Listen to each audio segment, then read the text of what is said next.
Hi, my name is Terrence Lee Southwell Sr. I'm the pastor of the Greater Maranatha Church of God in Christ, senior pastor. We was born the third generation in the city of Stockton. My family migrated here to the city of Stockton in 1947. We originally from Mississippi. It's a very interesting, even that history of that in the city of Stockton. My grandfather was named Green Southwell, and many times people would laugh at his name, but when he was, my great grandfather was named Bill Southwell. They would work in the woods in Mississippi, in Monty, Mississippi, and Slaughter, Mississippi. And so my grandfather, they didn't have forklifts to pick up the trees, but my great grandfather, they picked up the trees, him and his brother. They was picking up the trees and put them on the wagon.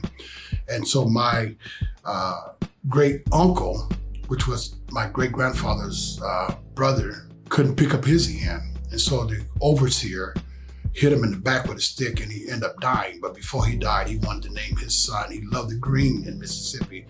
He wanted to name his son Green. And so because he wasn't able to pick up his end of the tree, he died when the master hit him and broke his back. So my great grandfather named his first son Green Southwell. We normally are big people. And so the history about Green Southwell is that the white man in Mississippi would always tell my uncles them what to do. And so my grandfather refused to allow that to happen. So he told them that if you ever want my son to do anything, they are more than willing to do it, but ask me first. Once again, they're trying to degrade the leadership of our family. And this went on again. And so my grandfather confronted the white man and told him, this is the last time I'm gonna tell you, if you want my sons to do anything for you, just ask me and they'll be all right. So I don't know if it's a Klan, but the white people gathered together. They was gonna come and they was gonna kill my grandfather. And my grandfather acted like he had a gun and he folded his arm. And so back then they said, oh, you know what, let's just leave this, excuse me I'm saying, but this nigga's crazy. Interesting thing about that is that my grandfather, the house they was living in, they sold that house to their pastor. And their pastor had a young man that would come visit him from Chicago named Emmett Tillman. And so the very house they pulled him out of was the very house that my grandfather and my family lived in. And they migrated back to California because many of them moved to Southern California. And so they moved to California. And so I had an uncle that lived in Stockton named Bill Southwell, who was one of the first custodians for Stockton College, Black custodian. And so they moved to Stockton, California, 1947. But my father and my Uncle John stayed in Southern California working, sending money to help the family because it was 11 of them. And so my grandfather built a house on Washington Street in Boss Tract. And that's how we moved. It was a 2-bedroom house with 11 people, actually 13 people living in there. I'm sorry, it wasn't there. It was 11 people living there because my uncle and father was in the Southern California. 1947, my father came to Stockton. No, in 1950, my father came to Stockton. And in 1953, he married my mom, who came from Warren, Ohio, who was born in Yazoo, Mississippi. And once again, many people that moved back then to either up north or to California, they moved here because they refused to take the garbage that was issued by the white man in the South. And so they moved because my uncle beat up a white boy, so they had to move by night to Warren, Ohio. But my grandmother was a evangelist who worked and built up churches, and they would send for a pastor. So she came out here to help Baby Perry. Baby Perry was one of the pastors in the city of Stockton, the Church of God in Christ. Powerhouse. Powerhouse, that's right, Powerhouse Church of God in Christ. And he was he was a pastor that had an airplane that would fly from the fields to the fields preaching the gospel. And they called him Baby Perry. Well, my grandmother came, he went to Ohio to pick up my grandmother because he heard about my great-grandmother, Sarah Lewis. And she would help start churches. And so he went to pick her up. On their way to California, they hit a little white boy and killed him. And they wanted to lynch everyone in the car. But my grandmother, my great-grandmother, we call her Mama Sarah, and Baby Perry, they prayed. They prayed so until God released them, and they was able to come to Stockton, California. And that's when they had a church in Fair Oaks, which is now the Crosstown Freeway in the city of Stockton. I said all that to say this, is that we've been a part of the city of Stockton, and I love this city. I love this city so much that even when they had the Black Lives Matter to come down and to threaten to riot, I was one of the few pastors that spoke up against that. I don't want them to come to our city and to tear up our city, to burn down our city. Yes, we're not a perfect city. We have a lot of flaws, a lot of things are going wrong, a lot of things that are against us. But yet, this is my home, and I was born here, and I will die in the city of Stockton. And so, just to be here, to see the opportunity. I lived in Stockton when Black folks could not live past Harding Way. I went to Franklin High School, where it was called Okieville. In the heart of Okieville, we had to fight our way to school, fight our way home. We was part of many riots until they segregated the schools. And even then, in the 9th grade, I was part of the gathering of students at the Pacific Auditorium, where they brought us all together. But in 1974, we was able to die down the riots or stop the riots and begin to play together, even on the football team. And that year, one of the things that I believe that helped change that transition is that year we had a gospel choir. And every day we would pray, we would come together, we would sing, we would travel from school to school singing. And so that year we took championship in football, basketball, track, baseball, wrestling. We took championship the whole year, and that was a transitional period, which I was reminded of that movie, The Titans, that Denzel Washington played in. Well, I lived that in the city of Stockton. To see city of Stockton go through this major transition, that now, like the Hunters were some of the first Blacks that lived on the other side of Harding Way. The Milton's family lived on the border of Harding Way. It was a serious issue. I was here when downtown would be decorated with Christmas lights. J.C. Penney's right down the street on Main Street. Sears and was be on the other side of by California Street. Crescent will be right across the street. Rosenthal's, where we put school clothes on layaway. We would work through the summer. We worked many days in the fields, picking tomatoes, topping onions, pitching watermelons. That was our summer jobs. And that was our job that we worked because we had to have money to buy our school clothes. And young folks don't know anything about layaway.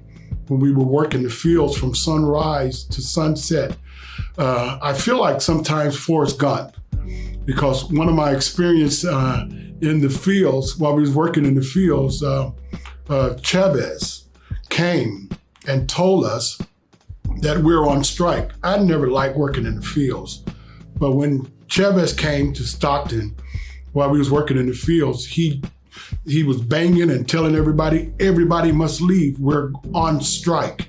I didn't know nothing about a strike, but all I knew we was going home out of that hot sun.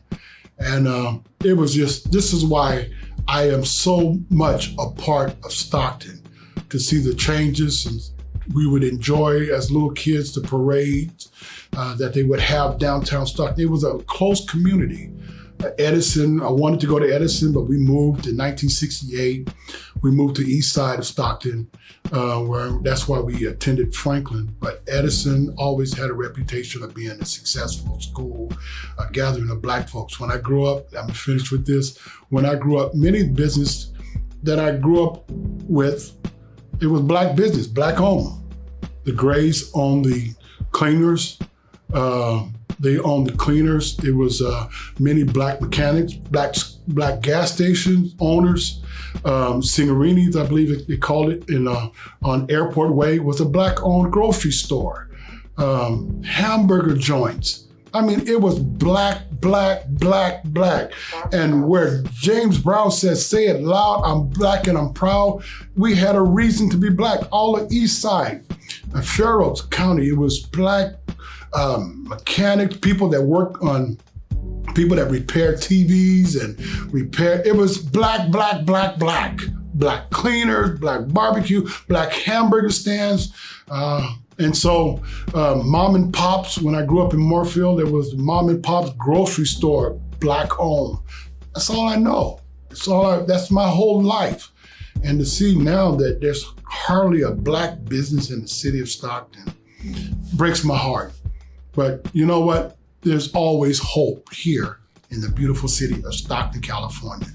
I am Terrence Lee Sappho, Senior, Stockton, from the beautiful city of Stockton, California. May the Lord bless and keep you. May God forever shine his face upon you. Amen. I wasn't finished with him. I just wanted to ask him a question. There's two questions I wanted to ask you. One was, tell us who was a black male that you looked up to. That was a black man that you looked up to, that maybe that passed or is still alive here in the city of Stockton. And I'll tell you the next question after. Okay. The black male I looked up to, it was so many. I have to say, number one, my father, my daddy, Green Sappho Jr. He worked 4 and 5 jobs for his family. He taught us how to work. He was my number one hero. I can go on with Pastor Greathouse, which was my pastor, looked up to him. I can go with Coach Barkley, Coach Parks, and also my uncle S.T. Sappho, which was one of the top athletes that came out of the city of Stockton. Not only was he an athlete, but he also was one of the deans and the ombudsman of San Jose State. He graduated. Here I go. Here's Forrest Gump again. John Carlos and I can't think of the other individual that was part of the 1968 Olympics that raised their hand to black power in the 68 Olympics. And that was my Uncle S.T. roommate. And so, and Harriet Edwards and all of them. But number one would be my father. Number two would be my pastor, Pastor J.W. Greathouse. And number three, my Uncle S.T. and all the coaches that played a big part in my life. What do you want to be remembered by? What is the legacy that you want to leave behind? My legacy is that, one, is that I was a good father, a good wife, a good husband, a good father to my kids. That means more than anything. And, my kids, they made some bad choices. But as long as we was there, as long as they was in my house, we raised them. I want to be a good pastor. I really want to be a good pastor. I love God's people. But I also want to know when I leave here on my last day, did I make an impact? Did I change somebody's life? Was I like, I said like Sister Pastor Pat, was I a beacon light in this city? Will people remember something that I touched their lives or helped change their life? That's what I want to be remembered. I don't have fancy cars. I don't live in a big house. Matter of fact, I'm renting. That's not my priority. I want to drive the nice cars. I want to live in a nice house, and it's decent, but I want to make sure that I made an impact in this city, that I brought about a change, that I was used to be the paradigm shift in this city. So Black family and history, when I think of that and I think of Stockton, My first memories are going back to the churches that I was raised in. And I say churches is because I had the privilege and honor to be connected to some wonderful people here in Stockton, some families. Some of you might know Curtis and Addie Smith, my grandparents. Some of you may know Leon and Patty Lewis, my stepfather's parents. And so Little Flock, Emmanuel Baptist Church, and God's Throne Baptist Church. Those were all the churches that I went to, but one of the most favorite times that I had, now I didn't like Sunday school, but I did like, going there, hearing Reverend Dean, and I like sneaking away from Emmanuel to go to Save Mart across on East Main. I always had to go get the donuts, they give you your offering money, and then you go take it to the store, and everything like that. So those times there, those youth groups, those young people that I grew up with, going to the Edison dances, going to the all school dances at the Civic Auditorium, LA Day at McKinley Park. And that is one of my most historical moments because, as I mentioned before, I was involved in the music industry. And so I created a group in 1986. Some of you may remember Desire. And I created a group, most all of us church boys. Most of all of us are ministers now. But we were Desire. We performed at LA Day at McKinley Park.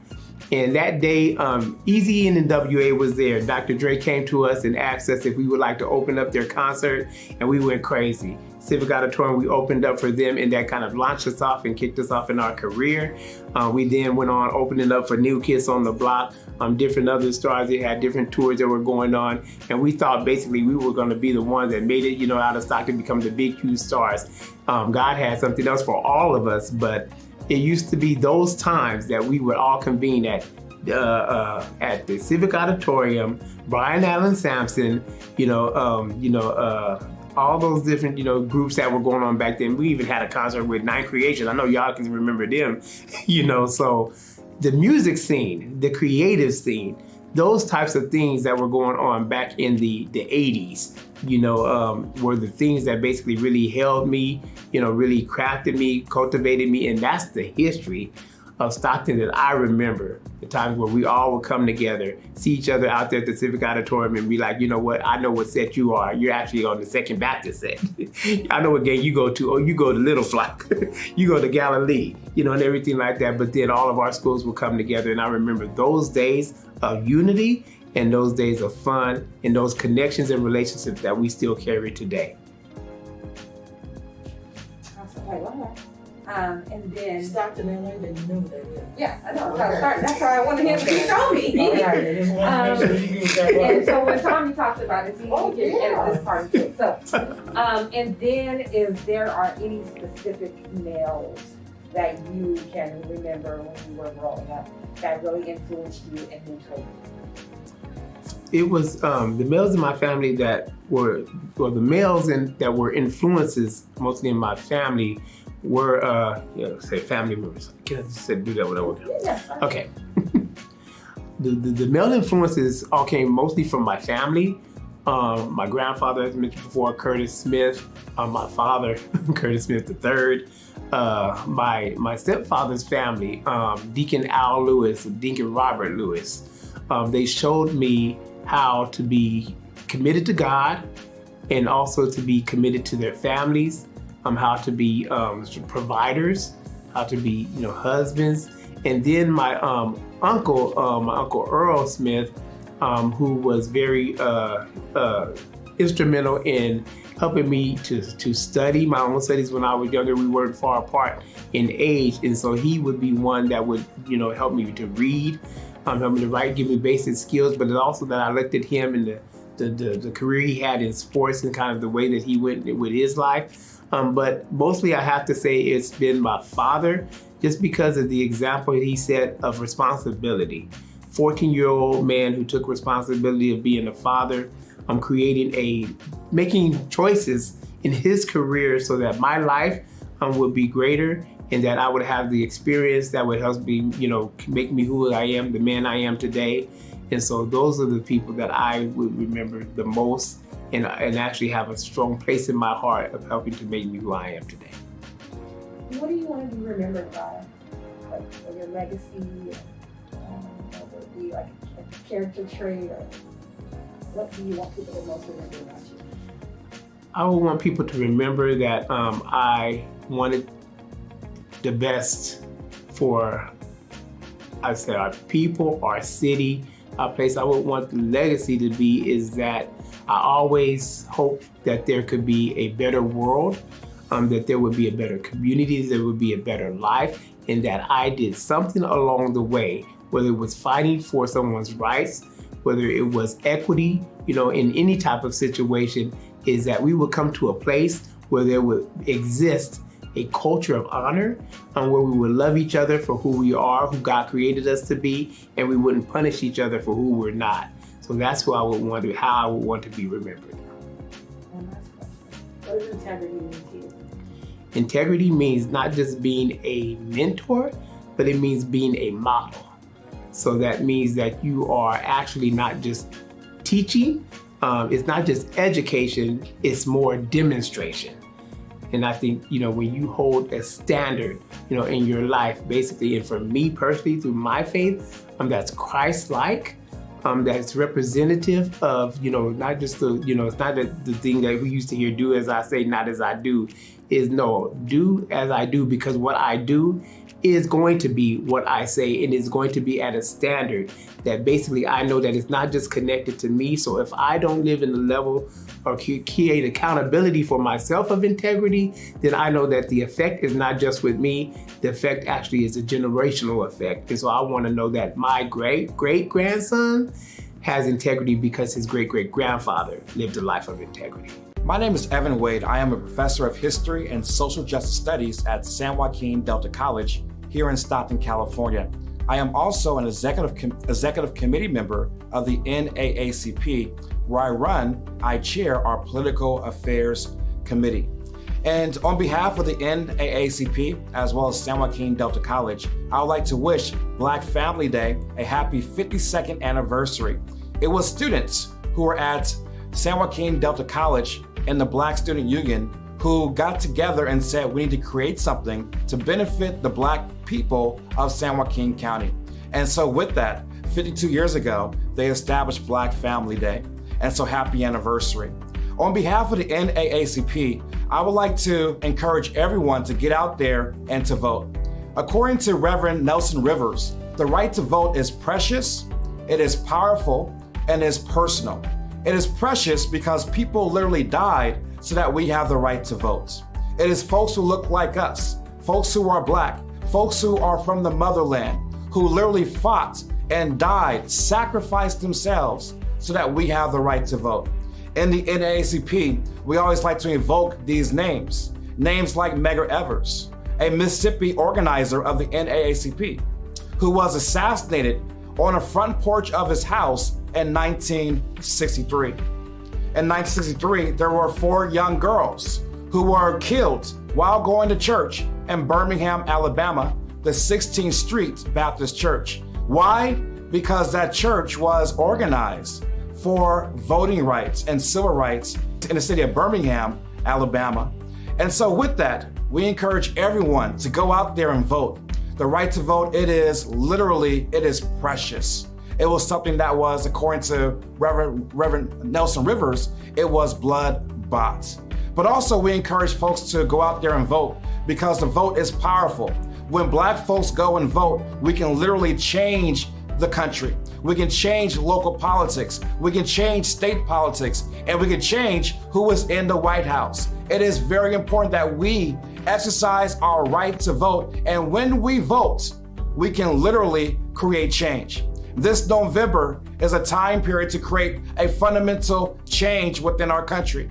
This election time is a wager of America's conscience. Where do we stand as America? Where do we stand as people in Stockton? And so there are different people running for office, some who represent us and many who do not represent us. And so it's very important that we recognize the power of the Black vote, but also recognize this: the Black vote is personal. When I was growing up, my grandmother emphasized the power and the preciousness, but also the personalness of the right to vote. My grandmother came from Arkansas, and where she came from in Arkansas, Black folks were denied that right. And so every day when it came to election time, she would gather her children and her grandchildren. She said, I don't care how tired you are. I don't care what's on TV. I want you to go, and we're gonna all as a family walk to the precinct. And so as a young boy, 8, 9 years old, I see my grandmother, I see my mother, my uncles, my auntie going out and exercising the right to vote. The right to vote, it is personal in my family, and it should be personal in your family as well. And so with that, we encourage you to go out and vote. This year, voting is going to be a little bit different. We are in the midst of COVID. And so as we're in the midst of COVID, I want you to check your mail closely. You're going to see in your mail a ballot. Everyone in San Joaquin County, if you're registered, you get a ballot in your mailbox. And if you moved recently, you want to check with the registrar of voters and update your address so you get that ballot.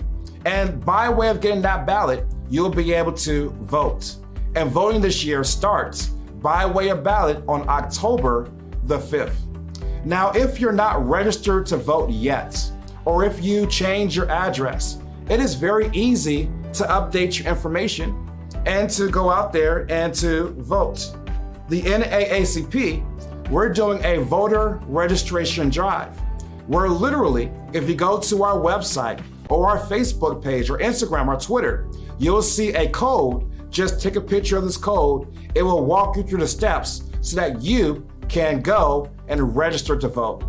And so again, we encourage you to go out and vote, because the vote for us Black people, it is precious, it is powerful, and it is personal. Hello everyone, my name is Angela McGee, and I am the Parent Coaching Program Manager here at the Child Abuse Prevention Council.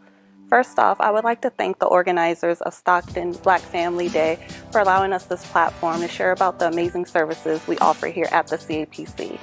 It's no secret that due to COVID-19, all of us have been impacted in one way or another, but you should know that has not slowed the CAPC down with helping out our community's most vulnerable with quality, outcome-driven programs. In our Family Services Department, we offer a Parent Cafe program that offers support to families who just need an outlet to talk to other parents and find out just what they're going through and know that they're not alone. This program is a support group, and again, it just allows people to come together, talk about stress, talk about their children, and how to get to that next step together. We also offer some case management programs. I oversee another program called Home Visitation Initiative. Great program. What we do in that program is work with parents who have kiddos 0 to 3. This program is good because a family advocate calls weekly to do follow-up phone visits according to a lesson plan. So if you need help with your child's overall development, let's say in language, cognitive, a great program for you. We also have a new program called JourneyWorks. It's a little bit more parent-focused in that it helps mothers and dads who are CalWORKs, Welfare to Work recipients, and may have a substance use or a mental health challenge. As you can imagine, a lot of people are facing hard times. So another great program if you have a small child 0 to 5 and just need to establish some goals. Maybe you need help in those goals. Have you heard of CASA, Court Appointed Special Advocates, and another amazing program working with foster youth. So if you find yourself very compassionate and that's your niche, please do not hesitate to sign up for one of our trainings. We would like to see more people represented in that program. Diversity is big here at the CAPC. We offer services to everyone, no matter the background.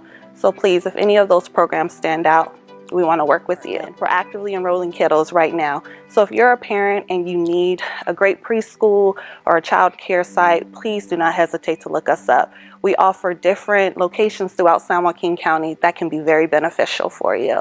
We also have an amazing clinical department. We offer counseling services for youth 0 to 18.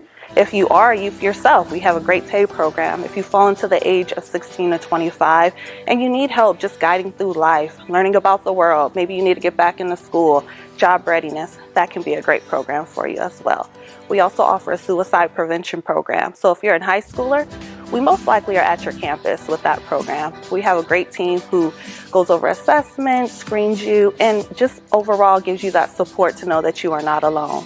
CAPC is also a trauma-informed agency. We make it our mission to support families in our community and protect children. To learn more about the services we offer, please call us at 209-464-4524. This number can be reached 24 hours a day. We can also be reached on our website at www.nochildabuse.org.